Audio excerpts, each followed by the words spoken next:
Uh, so I'll take up it. Okay.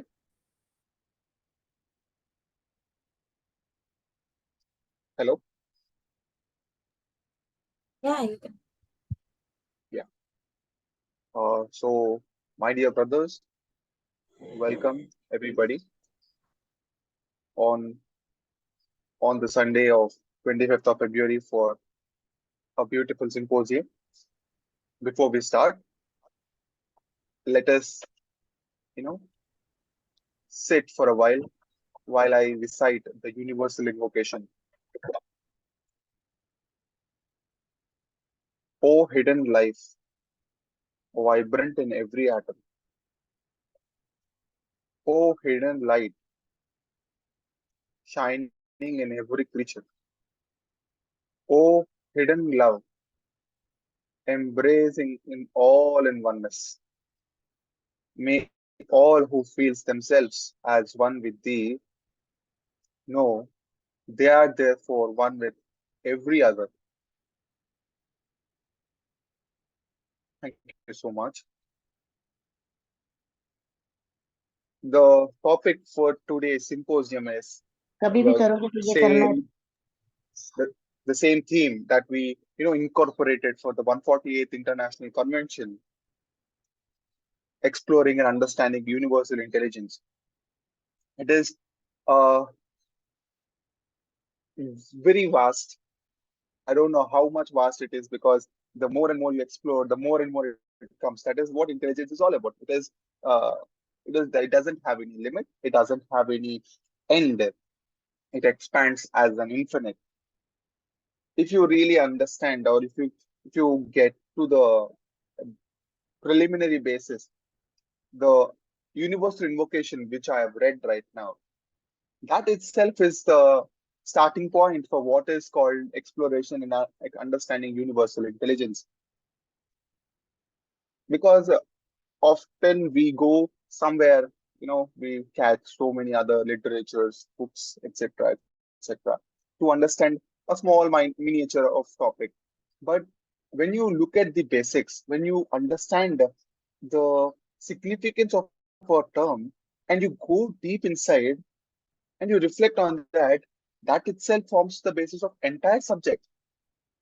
And that is the capability or the hidden capability of a thinking man.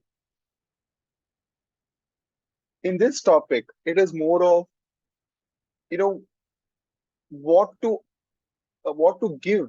Like the universe itself is a giving form. It only gives, it never takes.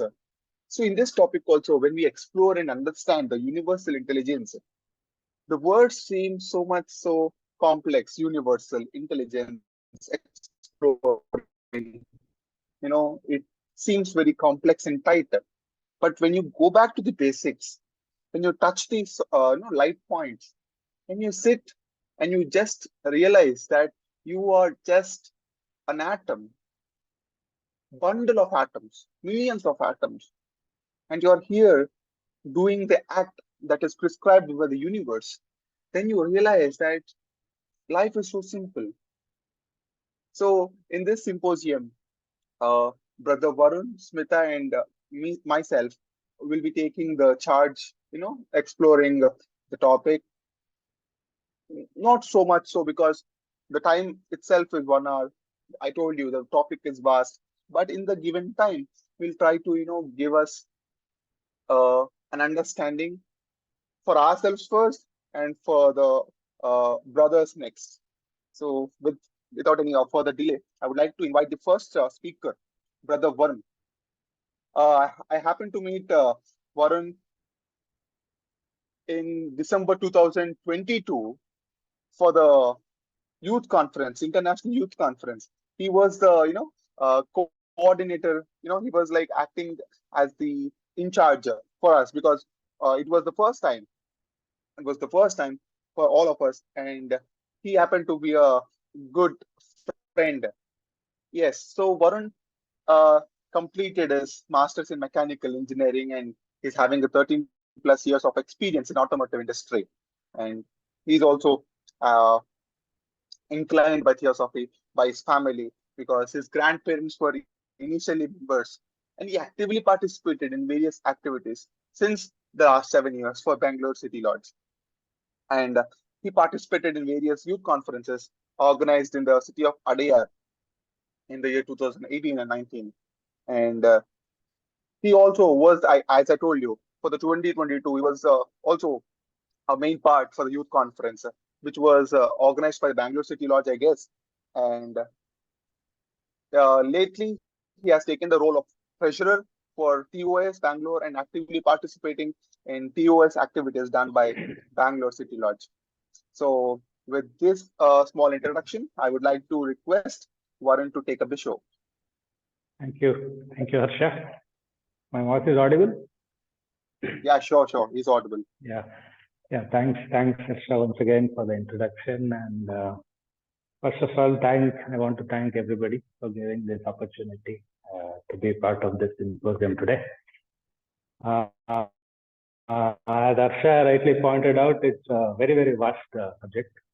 So I thought I'll not get into any specific textbooks. I won't take the reference of any textbooks and start the speech today. It's just around 15-20 minutes each. So I thought I'll make it very, very generic so that Smita and maybe Harsha will touch upon from maybe the theoretical point of view. But I will try to make it more generic. It's more some of the practical. We'll do one activity, small activity, and try to understand about the subject. So yeah, without wasting much time, so let's get into today's topic of discussion: exploring and understanding universal intelligence. So we all know about the Panchabhutas, right? There are 5 elements: the earth, air, water, space, and fire. So these are the 5 elements. And we all know water, fire, air, earth, these 4 elements, we are all familiar. But there is another thing called space. Everything is inside this space. All the 4, water, fire, air, and earth, all the 4 acts within this space. And we are all there within this space. Whatever that manifests, whatever that has manifested is within this space. And the space itself is made up of lot of intelligence. We call it Akashic Tattva, Akashic intelligence. So we give it various names, so let it be. But what we need to remember is, this space element is a very important element because that contains the intelligence, and that intelligence is one way or the other responsible for the manifestation of everything else. When I say everything else, it's not only human, everything, whatever that is there, plants, earth, bacteria, fungi, whatever, rocks, salt, trees, whatever that life, the intelligence, it's working there, whether we like or don't like it. Somehow it is controlling everything. I think that is what Harsha was also touching upon, this universal intelligence, that this space aspect. So I will be talking with this background only throughout this thing. So there is no denying that there is intelligence in this space, and we are in one way or the other guided, ruled, whatever we can say, by that intelligence. But very often we have our own thought, brain, right? So where do we get all our knowledge from? Generally, we get all our knowledge basically from our senses. We read, write, hear, explore. All our 5 senses, right? Eyes, ear, sensation, skin. So we all know that our senses itself has some limitation. Eyes has a limitation. Eyes can see only a certain limitation, certain frequencies. The radiation which comes out, the visible light has certain range, wavelength, so only that we can see. Our ear has some limitations. It can hear up to some band of sound itself. If it's above or beyond, again, we cannot hear. So like that, we have limitations for our senses itself. And we are gaining all the knowledge through our senses. Majority of our knowledge is from our senses. So since our senses itself is under limitation, So our knowledge is also limited, right? But what we feel that what knowledge we have is the great. We have done MSc, we have done PhD, I have done science, I'm a doctor, I'm an engineer, I'm a lawyer. All this knowledge is again a part of memory. Memory is again, it's all interlinked. So when there are limitations within your senses, when your knowledge itself is limited, and we claim we can find out truth with this knowledge, which that is the basis in which we lead our life, then we are bound to suffer, because it cannot happen unless and until we be humble and tap into this what we call as universal intelligence. We cannot find out this whatever they're saying, that absolute truth, or it cannot be found. So with this background, so we'll do just one activity. I request some of you to switch on your videos. It's many of you might know this before also, but it doesn't mind. Those who don't know, it will be a new activity. So I'll talk about mudras.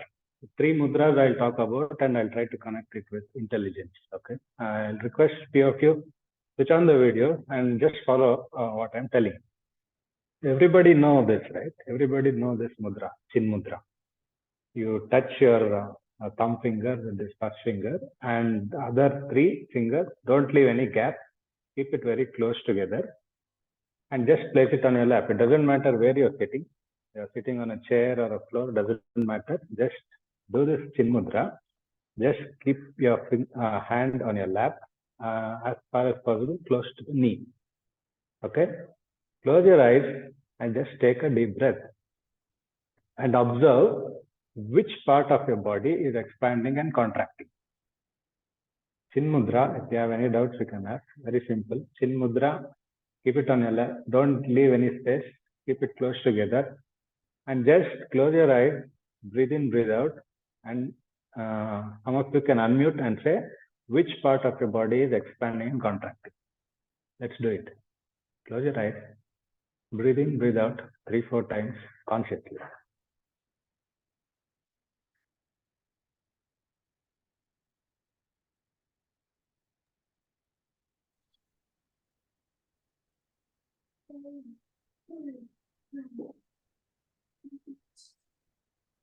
If somebody can answer.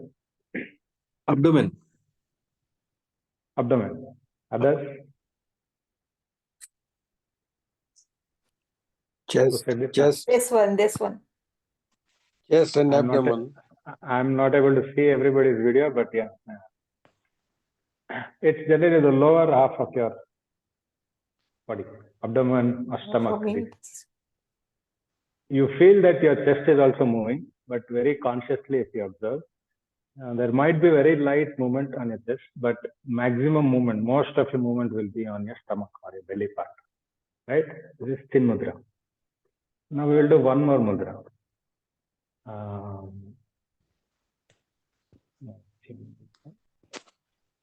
We'll do this, what we call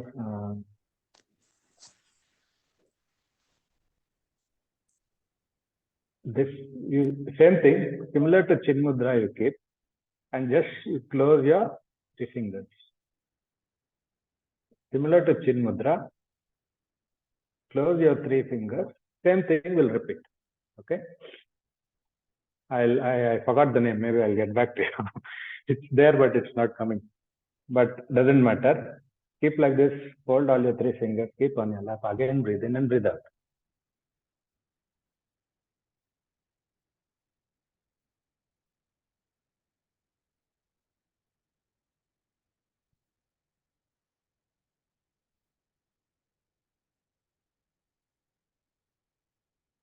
So where is which part is expanding, contracting? Along with the abdomen, chest is also doing that. Yeah, do it one more time consciously. Do it one more time very consciously. Your abdomen, you feel it's moving, but you see where the maximum movement comes. Others can also reply. Because everybody has to feel it. Only then it will be relatable. Yeah.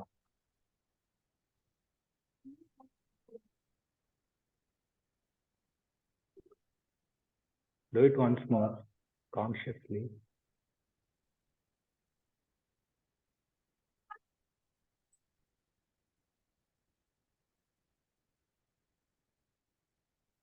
Can you tell me now?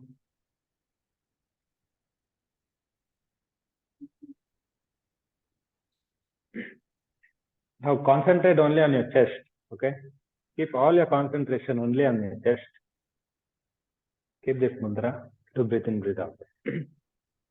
Answer is actually chest. Even though you feel the movement is on your belly, maximum movement will be in this part, on the upper part of the chest. I think there's a slight difference. Like in the first mudra, there's a lot of pressure on the abdomen, while the Abdomen, second yes. mudra, although it has got a pressure on the abdomen, but yeah, as you said, the chest also has taken the part. Yeah. Expansion. You feel very conscious. You feel it's going out, coming in, going out, coming in. You feel. Of course, yeah. Some might feel little pressure depending on where you're sitting. You're sitting on a chair. You're sitting on a floor. Maybe that experience will be different. But overall, chest part. The last is Adi Mudra. Adi Mudra. You keep your thumb below your smallest finger. Touch your thumb below your smallest finger. Just close all your fingers. Keep it on your lap. Again, do the same thing. This is Adi Mudra. And repeat again. Your thumb on the base of the little finger. Then all the fingers close together. Just close. Okay. Now breathe in, breathe out. This is slightly difficult to pick. I want you to be more conscious on your upper body. Now you know. So just be conscious on your upper body and see where the movement comes. Expansion, contraction comes in which part of the body. This you have to be very conscious, very subtle. Close your eyes, breathe in, breathe out.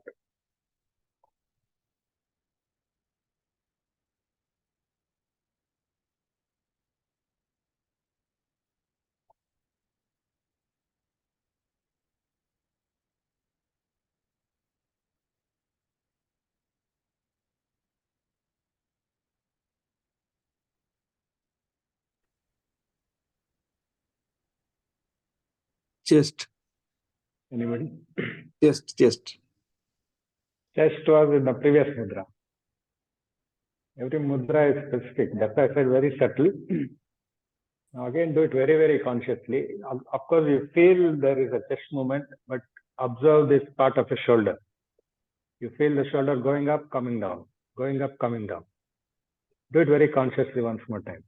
Both the hands, just do it. Face it upwards. You don't keep your hands on your lap like this. You try to face it upwards, or it doesn't matter, but preferably, yeah, you try to face it upwards and just breathe in, breathe out. Focus on your shoulders. I have given the answer. So focus on your shoulders. See if it's moving up and down.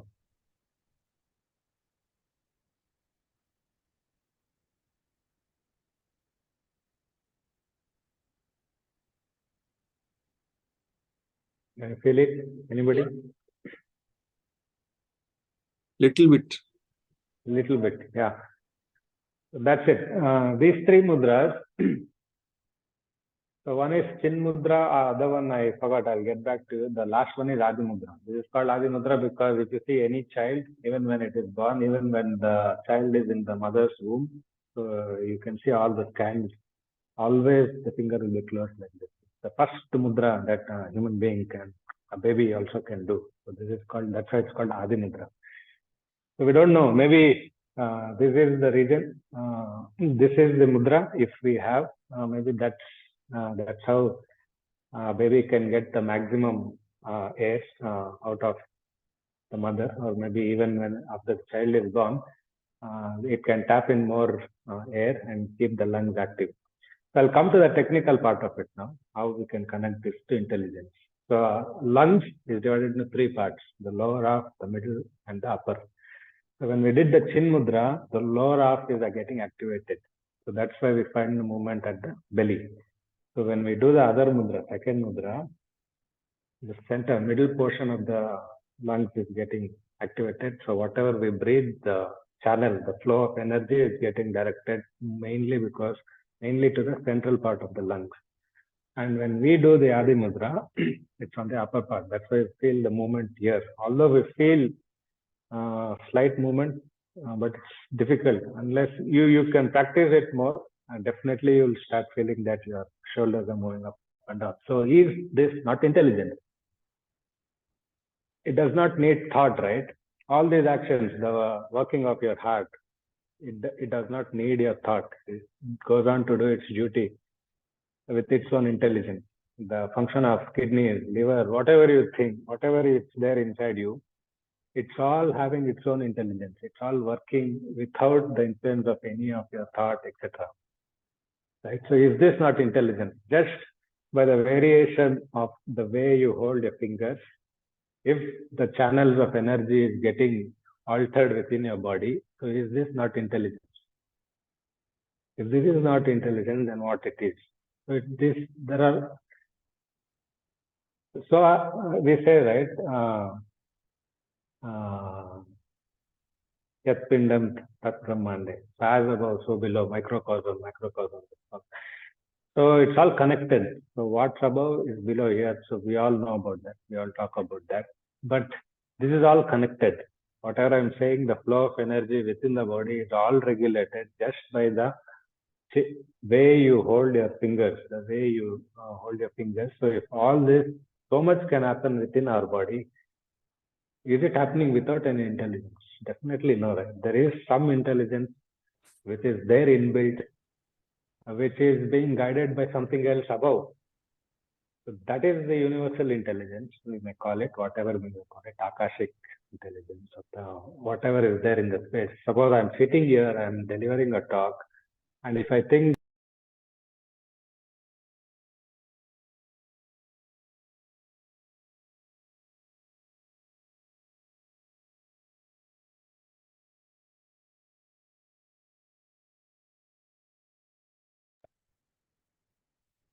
am I audible?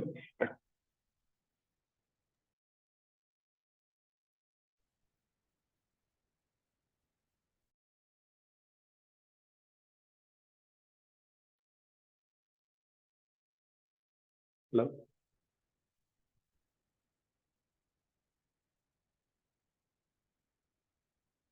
Smita, Harsha? You are audible, sir. Audible. So yeah, sorry, I got a call. I think it got disconnected from me. But then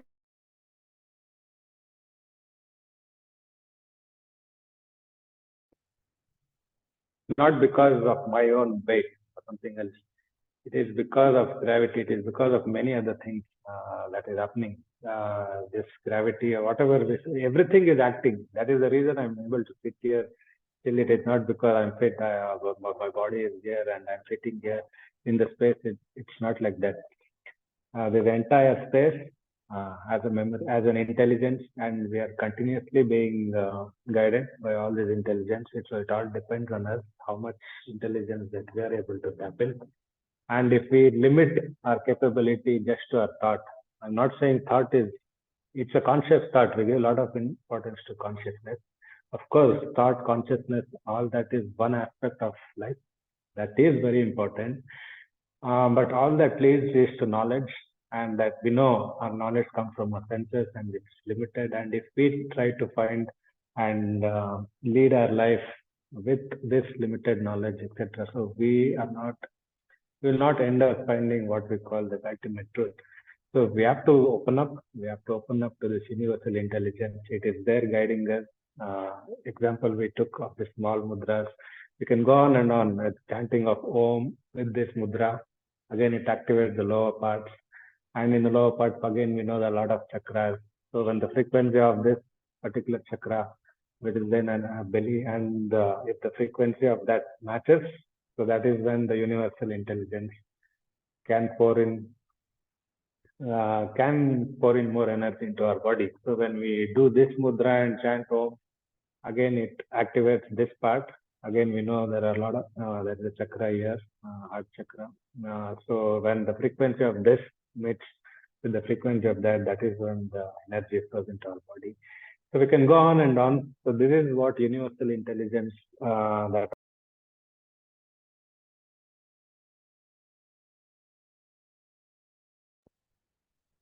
that I wanted to bring in. I'm sure Smitaji and Harsha also, they'll also bring in a different viewpoint for this universal intelligence for this topics, because as you said, it's very, very wide. Whatever you think, you can always relate it to, because our entire life, our entire existence is one way or the other. We are dependent on this universal intelligence. It's only we need to be humble, be open up to these higher energies, and try to tap in all this universal intelligence that's there, even though it's visible, not visible. It's always there, acting. It's always there to support us. So tap them, be open, be humble, and rest of the things will follow. With this, I would like to conclude my talk. I request, yeah. The second speaker is Smita ji. You go next. Yeah, second chance, Smita only, I think. Yeah. Yeah. So with this, yeah, I would like to introduce Smita ji. I think most of you know Smita. She is active since these online sessions have started, and happened to meet her personally last December in the ADR International Convention. So it's nice to meet her in person, although she has been very active in all the online sessions since last 1-2 years almost.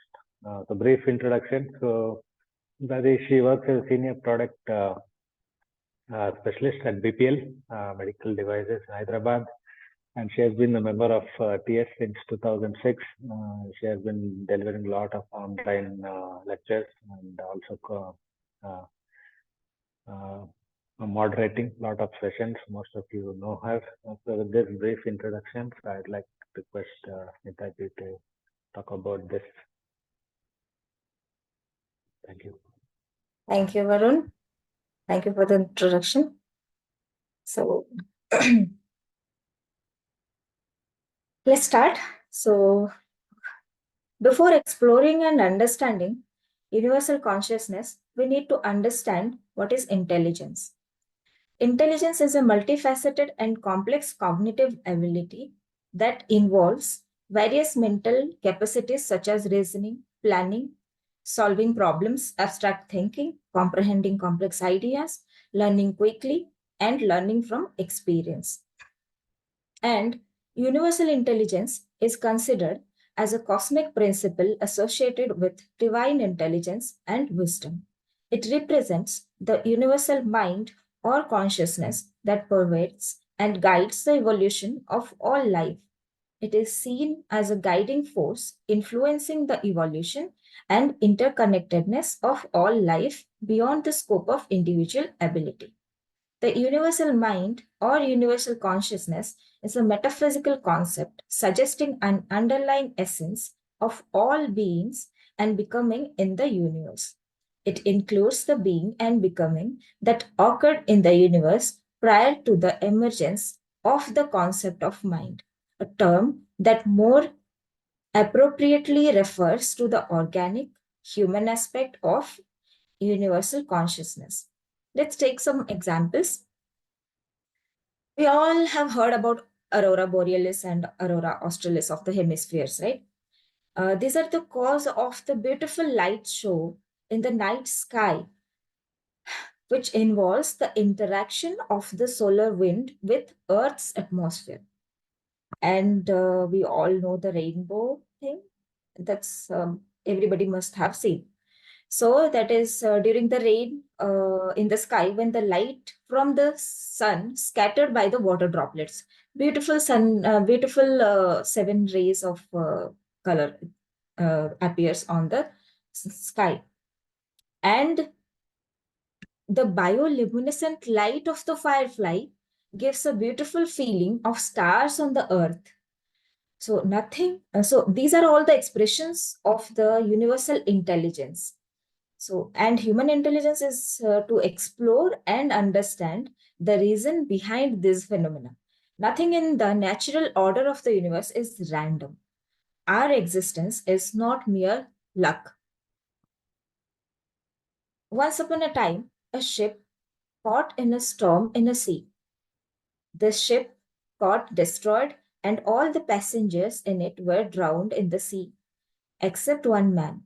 By grace of God, he survived somehow and came to the shore of the sea. After some time, when he regained his consciousness and his eyes opened, he found himself on a desolate island. As soon as the man woke up, he started praying to God and said, "Oh God, please help me. Please send me some help." Days passed, but no help came for him. He spent his night sleeping on the beach. The man started to collect some wood and grass and made a hut for himself. He collected things from the broken ship and kept them in the hut. One day he lit a fire and went in search of food. When he returned, he saw that his hut was on fire. He was very sad due to the destruction of his own shelter. In anger, he raised his head towards the sky and started complaining to God and said, "Oh God, I told you to send me some help, but you didn't listen to my prayer. I had built a hut here to live, and you burned that too. You were very cruel." Then he fell asleep on the sewage. In the morning, he has woken up by a noise which was very loud. When he opened his eyes, he saw that a ship has come to shore. He was very happy that at last help had come to him. He got on the ship and ship started sailing. After getting on the ship, the man asked the captain of the ship, "How did you know that I am stranded here in this deserted island?" Captain replied, "We saw a fire signal sent by you coming from the island. That's why we came here." Man said, "But I didn't send any fire signal." The captain said, "But we have come here only after seeing the fire signal." Just then, man remembered his burning hut. He understood that God's plan is bigger than his plan for himself, and he started thanking God. Universal intelligence is in all matter and continually gives to it all its properties and actions, thus maintaining it in existence. This premise was not adopted as matter of blind faith or religious fervor. It is conclusion based on observation of physical evidence. Look around you. Does it seem logical to think that everything in the universe is the result of mere random selection or luck? Is it luck that a bird's wing is perfectly designed for flight, right down to this the tiniest pin feather? Is it just chance that a plant's root travel downward into the ground where it will find water and minerals, and its leaves grow upward where it will find sun and air? If the universe were truly just random, at least some plants would send their roots straight upward and would bury their leaves in the soil. Have you ever seen such a plant? Let's say the six seasons that control climate changes. Seasons have an enormous influence on vegetation and plant growth. Winter typically has cold weather, little daylight, and limited plant growth. In spring, plants sprout, tree leaves unfurl, and flowers blossom. Summer is the warmest time of the year and has the most daylight, so plants grow quickly. So, do you think all these things are just random? Sun rises in the east and sets in west. It happens on time without any delay, and this is nothing to do with human intelligence. To think that the universe is devoid of intelligent organization is like thinking that the great pyramids of Giza were the result of an accidental rock slide. Could any random action have created the pyramids, the Empire State Building, the wings of a bird, the roots and leaves of the plant? Just as it takes human intelligence to create and maintain the architectural wonders, it took universal intelligence to create the natural wonders which surround us. Of course, human intelligence could not be responsible for the complex order of the universe. It has not yet even begun to understand a tiny part of it. Lord Krishna and Arjun were walking through the battleground during Mahabharata war. Suddenly a bird came to Krishna, crying and fluttering. Krishna took the bird in his palm and asked her what was the cause of her sadness. The bird said that the tree on which she had her nest was now destroyed, and in the nest there were small babies of her. She asked God for help, and Krishna said, "It's the cycle of time, dear, and no one can do anything, not even me." The bird said, "Can you grant me a permission?" Krishna said, "What permission do you need?" The bird said, "The permission to trust you."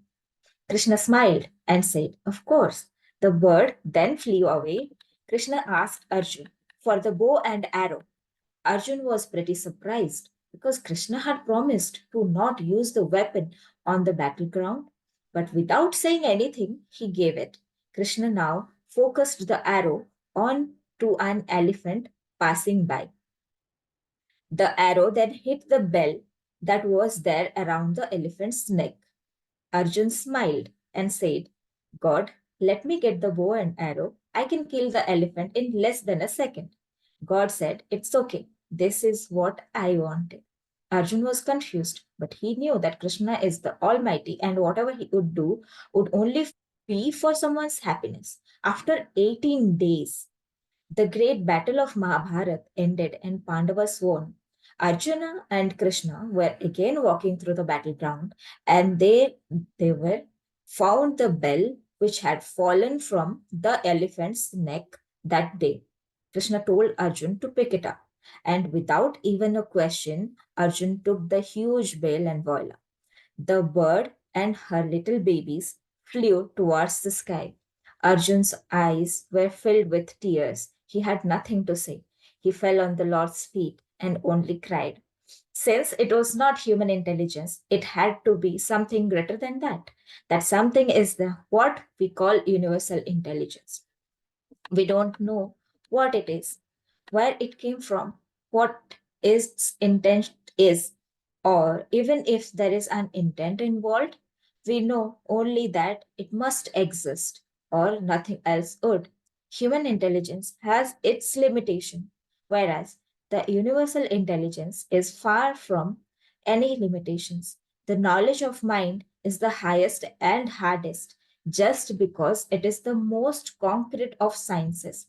The significance of that absolute commandment, know thyself, whether we look at it in itself or under the historical circumstances of its first utterance, is not to promote mere self knowledge in respect of the particular capacities, character, propensities, and foibles of the single self.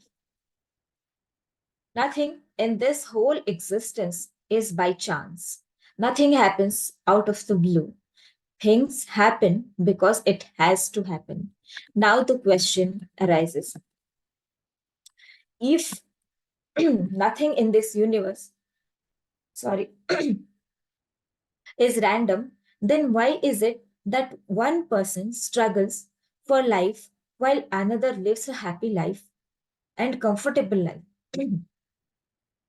An infant dies immediately after birth while someone lives a very long life. Someone gets punished for the mistake he has not committed while the sinner roams around happily. Here comes laws of karma into picture.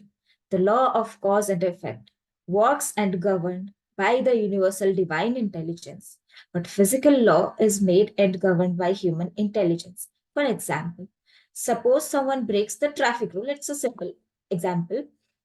And if the traffic police catches him breaking the rule, here condition applied.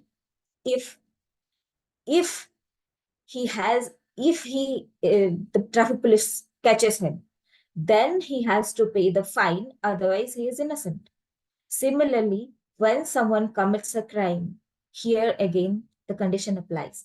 If he gets caught, And even after getting caught, whether there is any evidence against him or not, everything, uh, the human intelligence sees everything. So all these things. So against him, if we find any evidence, then he might get punished. Here also, he might get punished. So many factors depends on it. This is human intelligence. We believe what we see, but for laws of nature, everything is the same. Laws of nature knows no partiality. One will definitely get the result of his actions, good or bad. Every thought, every word, and every action has its results. We must face our prarabdha. As the sunlight gives warmth to everyone it touches, the water quenches thirst of every living being, fire burns everything it touches, everyone is same for laws of karma. It says no rich, no poor, nothing.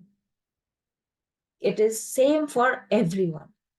So everyone faces the consequence of their deeds. We feel sad. Sometimes we might have seen some people like they are very innocent, they are very nice, good, they help others. Still, we see that that person is suffering. So we feel sad for the suffering of the innocent person. But he might be innocent in this life. But do we know what did he do in his past lives? No one in this universe is cruel or no one is innocent. We all are souls and we are here to gain experience, to evolve. Because the process of evolution is the foundation of this whole existence, we are here to experience life, taking birth in different circumstances. As the soul evolves, consciousness expands, and the soul explores and understands universal intelligence by reaching the Buddhic consciousness. Down below the surface of a quiet pond lived a little colony of water bugs. They were a very happy colony living far away from the sun. Every now and then, one of the bugs were climbing the lily stalk and disappearing. The water bugs below watched them climbing and disappearing. They waited for them, but they never came back. They were greatly puzzled. Finally, one of the water bugs, a leader in the colony, gathered them all together. I have an idea, he said. The next one of us who climbs up the lily stalk must promise to come back and tell us where he or she went and why. We promise, they said solemnly. One spring day, not long after, the leader bug found himself climbing up the lily stalk. Before he knew what was happening, he had broken through the surface of the water and fallen onto the broad green lily pad above. He was so tired and the sun felt so warm that he decided to take a nap. As he slept, his body changed, and when he awoke, he couldn't believe the startling change he saw in his body. His movement revealed four silver wings and a long tail. Even as he struggled, he felt an impulse to move his wings. The warmth of the sun soon dried the moisture from the new body. He moved his wings again and suddenly found himself up above the water. He had become a dragonfly. Sweeping and dipping in great curves, he flew through the air. Then it was that he chanced to look below to the bottom of the pond. Why, he was right above his old friends, the water bugs. There they were scurrying about, just as he had been doing some time before. Then the dragonfly remembered the promise. Without thinking, the dragonfly darted down. Suddenly, he hit the surface of the water and bounced away. Now that he was a dragonfly, he could no longer go to the water. I can't return, he said in dismay. At least I tried, but I can't keep my promise. Even if I could go back, not one of the waterbug would know me in my new body. I guess I'll just have to wait until they become dragonflies too. Then they will understand what happened to me, where I went, and this wonderful new life have been given. and the dragonfly exploded and explored and understood its own new self. Similarly, we have to rise above this level to explore the universal intelligence. Then we can understand it once we touch the Buddha consciousness. Thank you.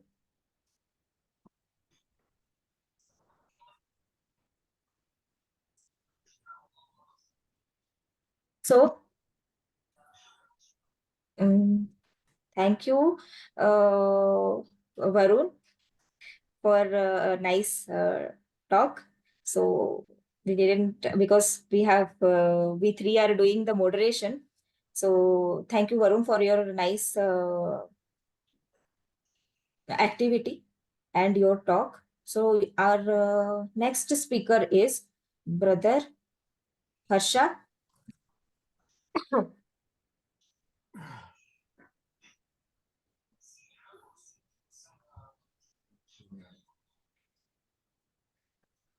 So Harsha is a second generation theosophist, deeply committed to theosophical society from a very young age. Professionally, he is a chartered accountant employed by one of the world's leading global firms.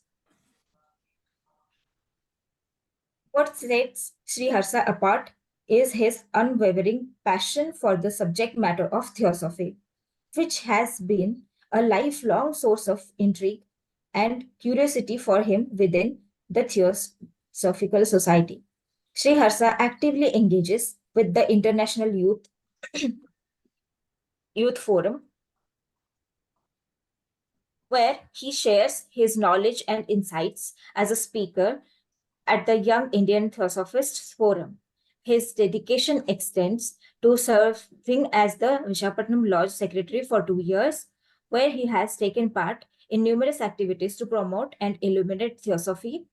He has born into a family deeply rooted in theosophy. Sri Harsa considers it both a privilege and a calling to devote a significant part of his life to the work of the Theosophical Society. His unique blend of the professional expertise and spiritual dedication makes him feel that he can prove to be a valuable asset to the TS community and a beacon of inspiration of the next generation of theosophists. So our next speaker is Sri Harsha. Over to you.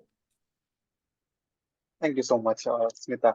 So almost everything is covered. Like we know that the topic is vast, but in the terms of basics or in terms of understanding the touch points, Varun covered the initial aspects in a very subtle way. He explained what kind of impositions we have on our body just because of doing some mudras, and he also explained that knowledge or sensory things or the memory is not what is called intelligence, that is beyond uh, our understanding or imagination.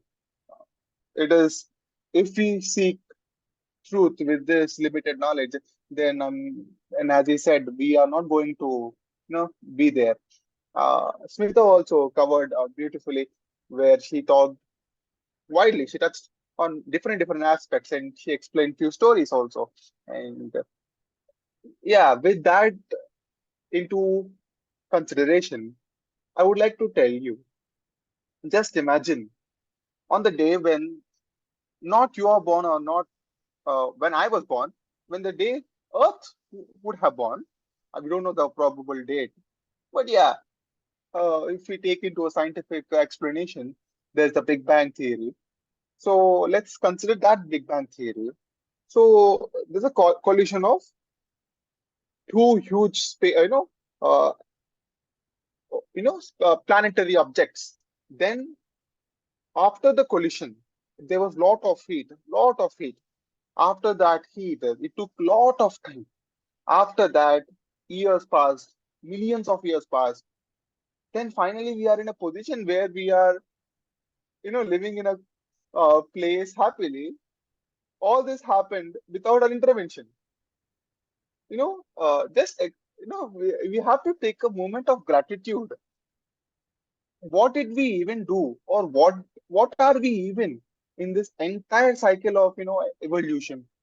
Where are we even standing? We don't know why did we even born in the first place. We don't know anything about anything, and then we still complain about what's happening in this world. We still complain about God is not doing anything. We still complain about the life is not good to me. I'm not peaceful. I'm not happy. We do so many complaints. Do you ever believe that if sun complains that you are not, good for this earth, I'll not rise up to you in the morning. For everybody, it's visible except for you. How does it feel to you? If the sun rises in the east, that's fine. But it, specifically targets only for few people, it is visible. For few people, it is not visible. If it keeps that consideration, how does it feel? That is the genesis. Like the universe has got no distinction between man, woman, nature, non-nature, living, non-living. It has got nothing to do with that. The only thing universe is doing and will do is duty. It is the responsibility that it undertakes. And when the responsibility it only takes with lot of precision. There's a timing of it. When that timing arises, then only intelligence flows like a river. If we do things like, for example, there's a meeting at 5 a.m.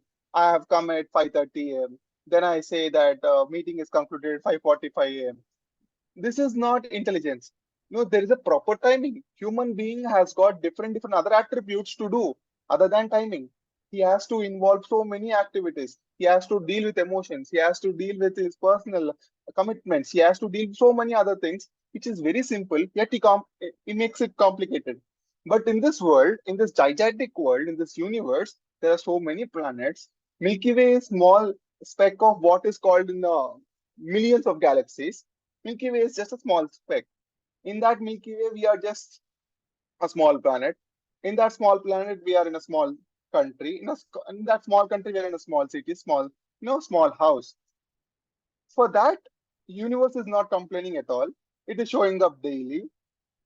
So that is what is called a flow, a rhythm. When you explore this, what is this exploration and understanding? You have to pay gratitude. Like, how many of us actually think that in the night when the stars are visible, like I don't see a possibility now as we live in apartments. When you look up, when you're sleeping and you look up to the sky, what you see is your fan in the ceiling. That's it. You don't see the stars.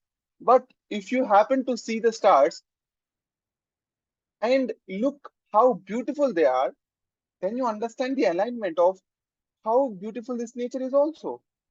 Nature is always in a giving state.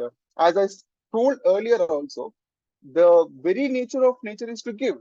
And in this process of giving, it never differentiates between a man and a woman, and a nature and non-nature, and a living and non-living. So in this cycle, we are just a part. After us, there will be someone who's coming and replaces us.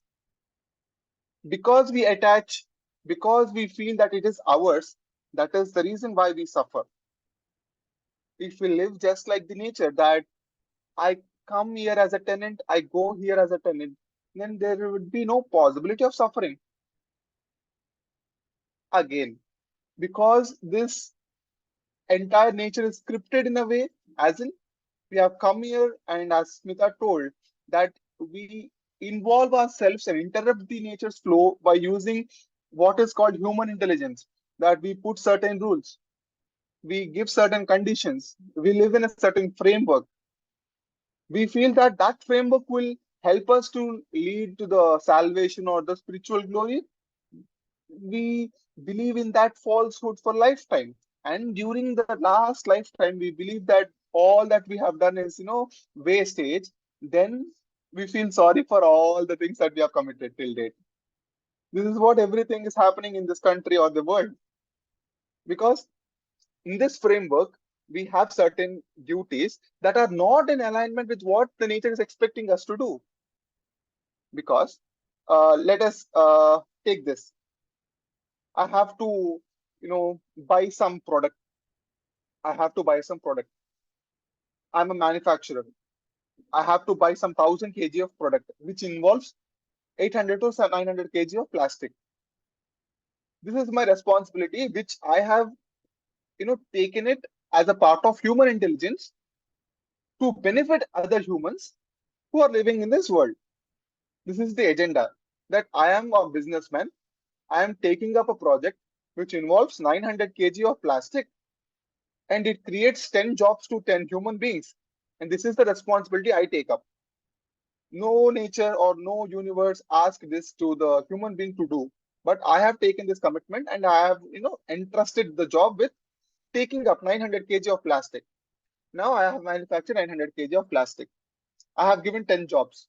Those 10 families are doing nice. But what have I given back to the universe? What have I given back to the nature? Look at the Adaya River, where last time when we have, uh, did the project Adaya River campaign, we made a small video. Look at how much plastic is there. Nature never asked you to keep it clean, but it never, gave anything that a signal or something. Even though you pour lot of plastic, lot of wastage, it never did anything. But once it does, it comes with a havoc. Imagine the tsunami, 2004 December 26th tsunami in Chennai. Everybody were washed away. Nature's reaction only comes when it is high time. And that high time, no human intelligence can work. No human intelligence can work. Uh, just recently, there was this Chennai floods in the city of Chennai and Adyar also. Big superstars, millionaires, people who own 10 to 11 cars, they were also they were also caught up in the flood. They don't have electricity. They don't have food. They were in the 10th floor, 11th floor, 30th floor. They don't have access to the lifts. They have to walk down the stairs. They can't walk. They don't have any access. All that they had was, they were praying to God, please save me. I have so much money. What to do now? This is the, sad part. In the cycle of life, we never appreciate or show gratitude toward towards the intelligence that is offered by the universe, and we apply our own intelligence, making the human being superior to what is called he is the advanced person, he is the next uh, human being itself is the god or something like that, and we believe in that falsehood for lifetime. That is the irony, and we can't justify that. Why? Because if anybody says that human being is not God and God is somebody else, they ask us to prove, show me the God. That is the ignorance that human intelligence brings us. When I show, and that only you believe, as Smita said, or as Varun said, what I perceive or what I see is what I believe, it is absolutely wrong. Because there exists something beyond your imagination. There exists something beyond your understanding. And because we don't appreciate because of our ego or because of our limited knowledge, or only because of our knowledge and no intelligence, that creates an entire havoc in terms of, not understanding what is. And we believe in that falsehood and we generate all that falsehood to our generations, next generations.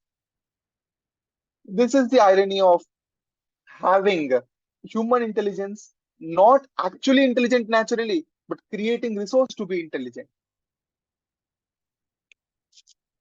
Actually, the main framework is to use the resources, make those resources handy for the human being, and live a sustainable life. But in the process of sustainable life or living, we happen to become more greedy. We happen to become more selfish. We happen to become more authoritative or dictative. Okay. The irony part is there's some, for example, there's a fresh pond that is like there in a village. It is not actively used. This ex-human being goes to the fresh pond and says that this is not used. Why don't I construct a building? That fresh pond is an accessibility to many birds out there. This human being doesn't take that into consideration, and he goes up because the land is free. I will go and construct the building. This kind of intelligence only leads to destruction. This is not intelligence. This is not sustainable living. You are actually disrupting the harmony of nature. You never created that pond created by itself.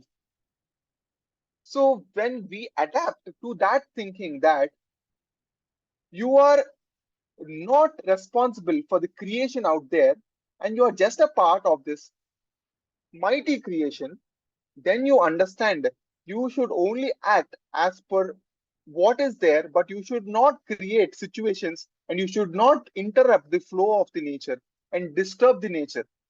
By disturbing such, what happens is you see, these kind of disasters or these kind of reactions by the nature in form of tsunami, floods, or earthquakes, or something like COVID-19. It is just a very foundational level I'm touching upon. When you go up to the spiritual level or the higher level also, human intentions are very powerful.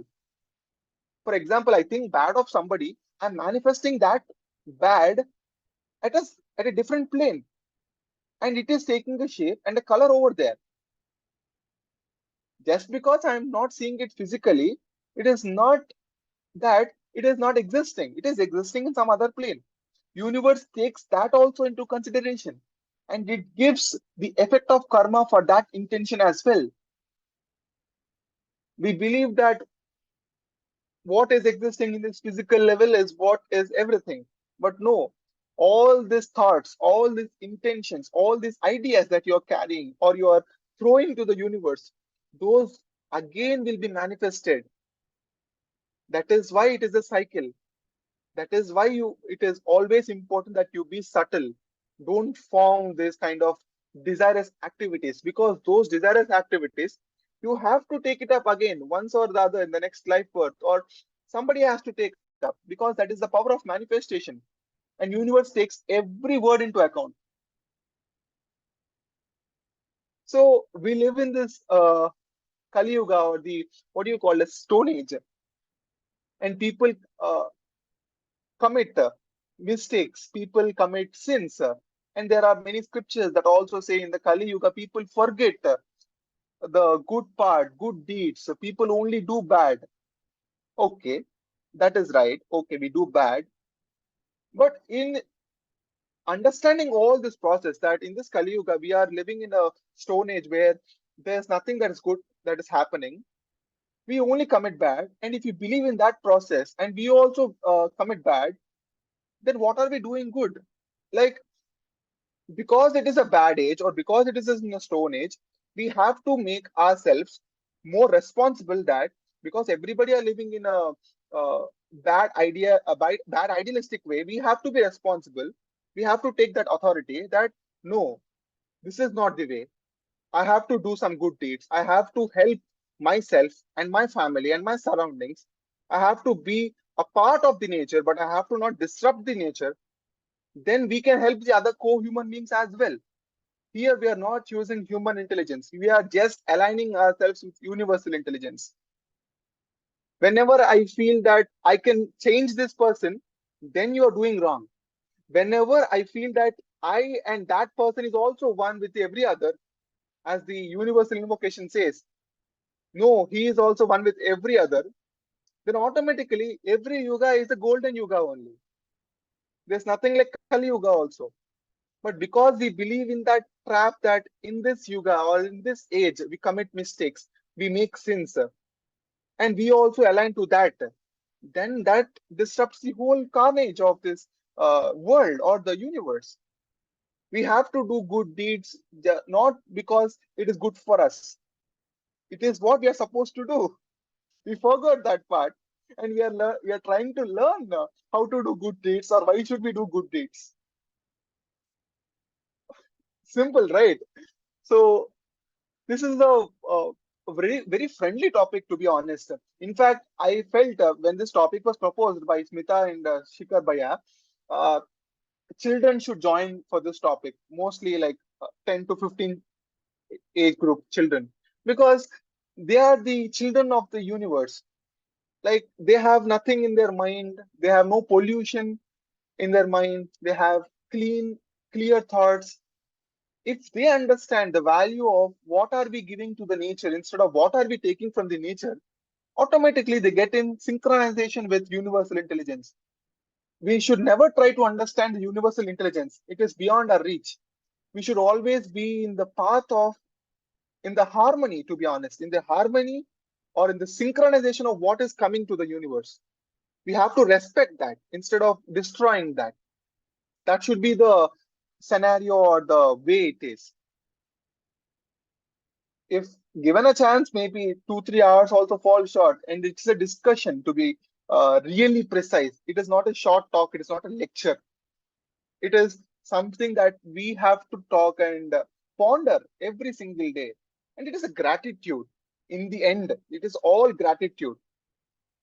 Going to the balcony and just putting up your hands like this and saying thank you God or thank you sun for showing up every single morning is a gratitude. That gratitude we must have for this mother nature every single day, and automatically we get in synchronization with what is called universal intelligence. So thank you so much for the small opportunity I have got, and I'm very thankful that I shared some or the other, because this topic, as I said, it's very vast. But in terms of basics, at least, we must always be responsible for our lifestyle, our living, our decisions, because it affects the other human beings, and it affects the universe also. So be careful and be watchful in those, and always be helpful for other people, and that is where you lead to the path of glory. And as Varun also told, you should always be humble. You should always be humble, no matter how much big or how much rich you are. You always have to be humble, and that will take you to the path of highest glory. Thank you so much. Thank you, Harsha. It was a very nice and insightful talk, and the examples and everything. I mean, what should I say? I'm speechless. It was very, so nice and crisp. Thank you so much. So, and thank you, Varun, as well. So, for your activities and the talk you have given, the practical thing. So, thank you, Varun, as well. Yeah, And so I just think one thing, I missed out that mudra name. It's Chinmaya Mudra. Chinmaya Mudra, Adi Mudra. okay, thank you. So I think it's time we should close the session with the closing prayer. Yeah. Yeah.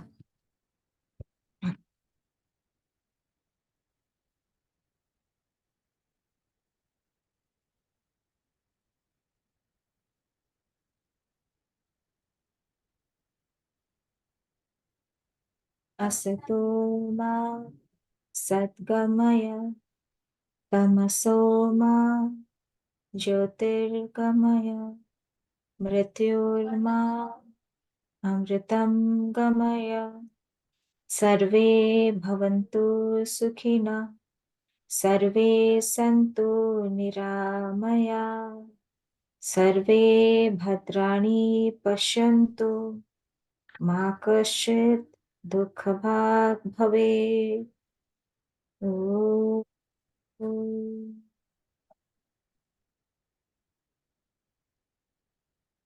Shanti Shanti Shanti.